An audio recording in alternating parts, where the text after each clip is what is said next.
1 अप्रैल 2024 का दिन ईरान के लिए काला दिन था, क्योंकि इसी दिन सीरिया की राजधानी दमिश्क में उसके दूतावास पर एक हवाई हमला हुआ था।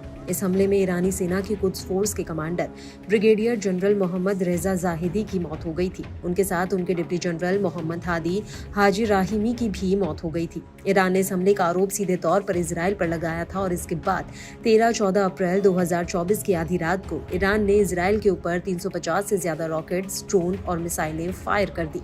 हालांकि इनमें से अधिकतर हमलों को इजराइल और अमेरिका की अगुवाई में सहयोगी देशों ने नाकाम कर दिया था।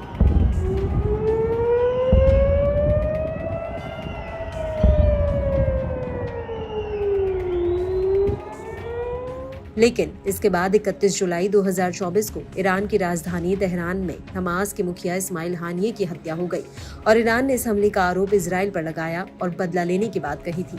हालांकि इजराइल के आसपास समंदर में अमेरिका ने अपने 2 जंगी जहाज, एक परमाणु पनडुब्बी और F-22 फाइटर जेट्स का एक बेड़ा तैनात किया हुआ है, जिसके दबाव में ईरान ने अभी तक इजराइल पर कोई हमला नहीं किया था।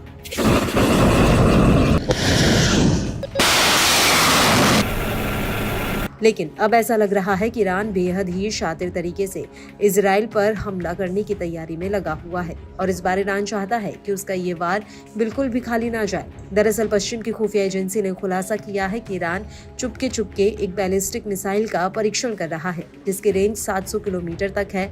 ईरान इस मिसाइल से पूरी तरह से सुनिश्चित करना चाहता है कि इजराइल पर उसका अगला वार खाली ना जाए।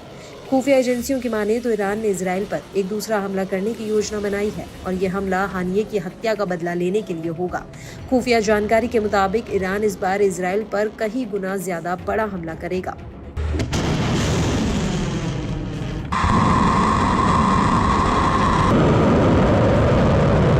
हालांकि 13-14 अप्रैल को ईरान ने इजराइल पर जो हमला किया था वो इतना सफल नहीं हो पाया था।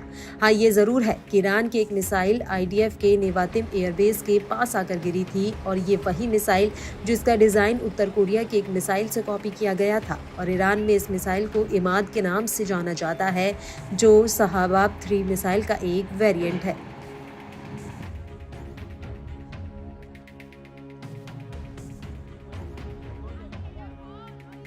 इस मिसाइल को लेकर सेंटर फॉर नॉन प्रोलिफरेशन के एनालिस्ट जेम्स मार्टिन का कहना है कि ऐसा माना जाता है कि ईरान ने इजरायली F-351 जेट्स के हैंगरों को टारगेट किया था और जहां ये मिसाइल गिरी वहां से इन जेट्स की दूरी करीब 1.2 किलोमीटर सर्कल एरर थी। हालांकि विशेषज्ञों ने पहले इस मिसाइल को लेकर कहा था कि इसकी सटीकता 500 मीटर एरर सर्कल तक है, लेकिन जब इजरायली बेस पर यह मिसाइल गिरी तो ये कारगर साबित नहीं हुई थी।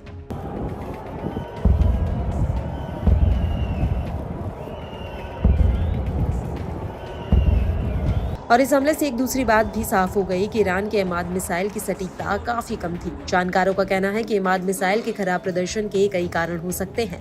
पहला ये कि इसके हमले को विफल करने के लिए इलेक्ट्रॉनिक वॉरफेयर का इस्तेमाल या जानबूझकर की गई खराबी या फिर मिसाइल की खराब इंजीनियरिंग एक बड़ा कारण हो सकते हैं और यही वजह है कि अब ईरान एक नई बैलिस्टिक मिसाइल का परीक्षण कर रहा है।